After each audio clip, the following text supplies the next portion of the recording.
Elevation Nation. What is up? We got another Fortitude in 15 for you. And it's an interesting topic, one that I personally have been struggling with as of recently. And I stumbled across a little blurb in Morning Brew, a awesome newsletter that I subscribe to. And it was talking about why young people feel so off, that we're not flourishing to the amount and extent that probably people would expect for young people. And there was some interesting and hot data that Parker and I want to talk about. And I know this hits close to home for both of us as we enter into a new decade this year. We're feeling some type of way. Parker, I'm excited to get into it with you, man. How are you? I didn't even know you still read the Morning Brew. Every day. Every day? I feel like you were reading it in college. Is that right or wrong? You are. You're correct. Every day. Still read it.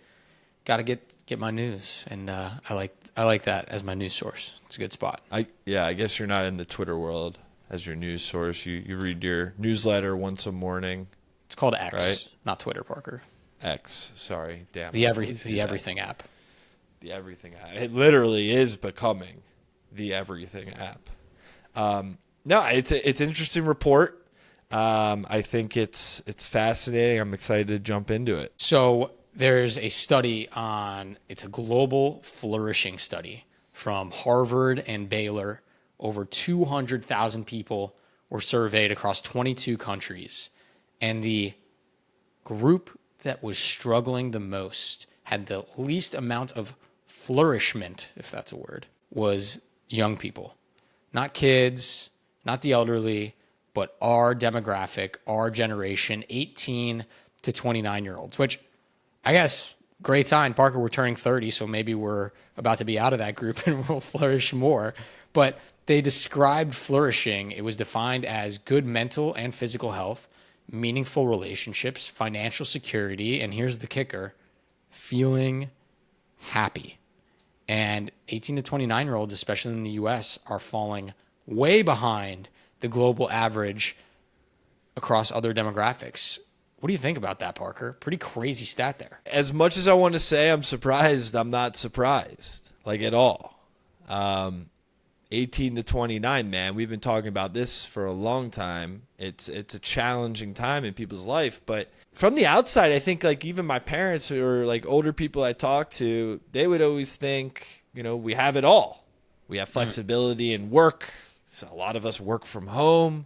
We travel a lot. We got access to things that older generations just didn't have access to. Something like deeper might be off then. Like, is it our expectations are too high and we're not fulfilling those expectations? Is it comparison, the thief of joy within young people, that is really creating these numbers? I think it's pressure too.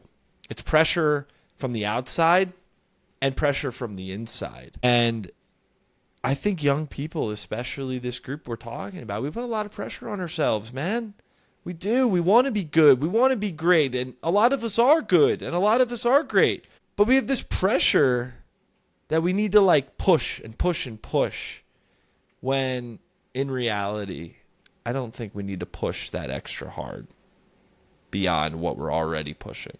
Maybe that's what's coming to the unfulfillment, or to your point, unflourishing numbers. Do you think you're a hypocrite with that statement? Because I would say you push pretty damn hard. Of course I'm a hypocrite. I mean, I'm curious how I would respond to this survey, right? I mean, if I was being completely honest, flourishing, yeah, I feel like I'm flourishing, but days are hard sometimes, man. Pressure is on, right? Like What's the young. pressure? What are you feeling pressure to need to deliver on or get to? It's the pressure that I don't think it's even like our parents anymore, really. I don't feel that pressure that I need to like be something. I don't feel that. It's be something within myself. Wake up every day and go to bed knowing I accomplished something. Because I hate that feeling when I look back on my day. Like, what did I do today? I don't want to sit on the couch all day and watch TV. I don't want to just like look at this thing, this phone.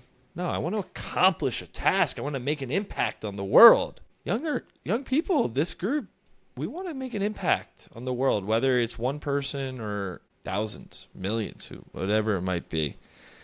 Do you feel pressure? I know you do. And I know it might be intrinsic as well. Every day.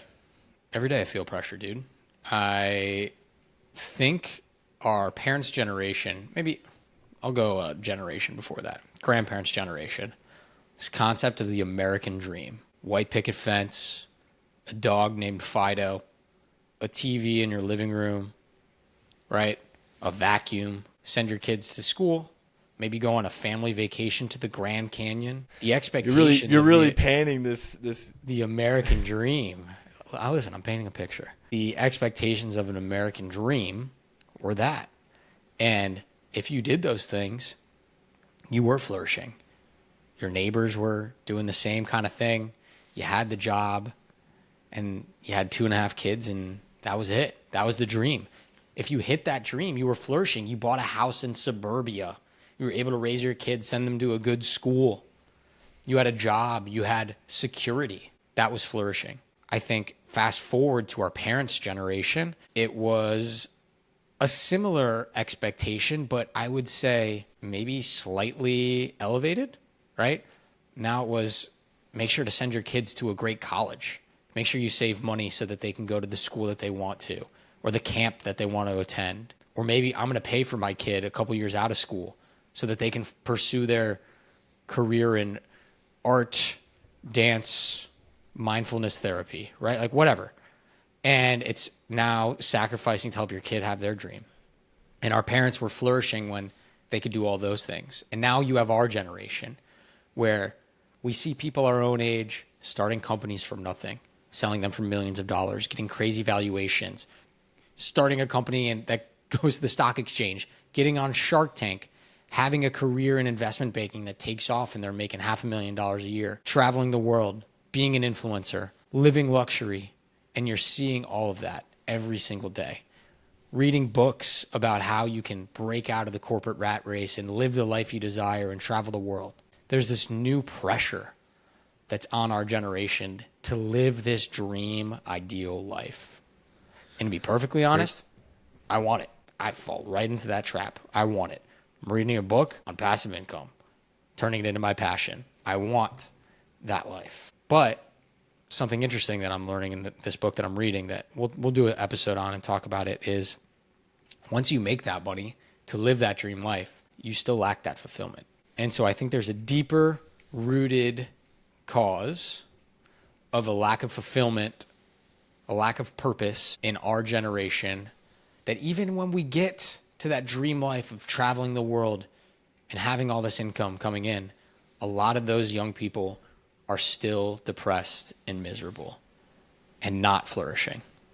And I wonder why that is. I'm thinking about this idea that, to your point, you named a lot of things that are like a checklist. Like, oh, we're flourishing. And to be flourishing, you have the checklist. To your point, is you go to college, you get a degree, you get a good job, you get married, you have kids, you go to suburbia, you go on one nice vacation a year. To your point now, maybe it's you're an influencer, you have X amount of views. It's not a checklist, ladies and gentlemen. You know, Sam and I obviously feel unfulfilled, but we feel very fulfilled all the time too, because we take a step back and we do introspection and we journal and we're mindful about how we're feeling and where we're at right now. And we capture that feeling. What is that feeling that we want to feel? It isn't a checklist that we're chasing. It's I want to feel something. What does that thing feel to you to feel flourishing? Because it's going to feel different to Sam. It's going to feel different to me and every other person that you know. Write those things down. That's what you should be chasing, that feeling of flourishing, rather than attributing flourishing to a number, a follower count, a physical item. And that's how we elevate. Or can I add to that, Parker? Yeah. Or to a life event. Or life event too. Totally. And I think you're a good example of this, and I want to just dive into it for a minute. You've had more, I would say, big life events than I have so far. And you have some more coming up, right? Getting married, getting engaged. Do you find yourself tying happiness to potential future life events, right? Wedding, honeymoon, moving to the suburbs, buying your first house, having a first kid. Like, do you feel that at all? Or has that not really crossed your mind yet? Listen, I think moving or having a kid, like those are big, big, big life events, obviously. But from what I've learned, and I feel like growing up, you like kind of have those life events. And you're like, wow, that means I made it, right? It's you graduate from a middle school, you go to the next grade, you graduate from whatever, you get GPA, blah, blah, blah. You do certain things, graduate college, get a new job. Those become less as you get older. And so that's why I say chasing a feeling is that much more important, because you're going to have less of those life moments. But man, like flourishing, let's have perspective here, Sam. We're healthy and we're alive. Yeah. And we have people who we're surrounded with who love us and we love them. That's a feeling of joy, fulfillment within itself. And so maybe we're full circle conversation, flourishing all along, but we're painting many different pictures along the way. And I think flourishing is determining that you can want more, but you don't need more, and that you're perfectly happy and content with where you're at. And it's hard to do, and I wish I had an answer. I obviously am feeling that a little bit, but yeah, it's a good topic. All right, so takeaways from this conversation. Reframe flourishing for you. Reframe success. What actually is that feeling that gets you going, gives you energy? A journaling prompt, if you're into journaling, I know Sam and I, we love to write when we're feeling a little off or maybe feeling great. What does flourishing mean to me right now? That's your prompt of the week. And of course, something that is very important is staying connected.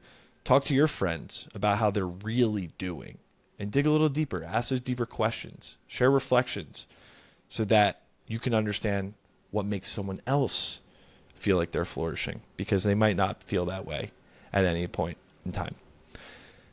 All right, one elevator shout out. You got anyone, Sam?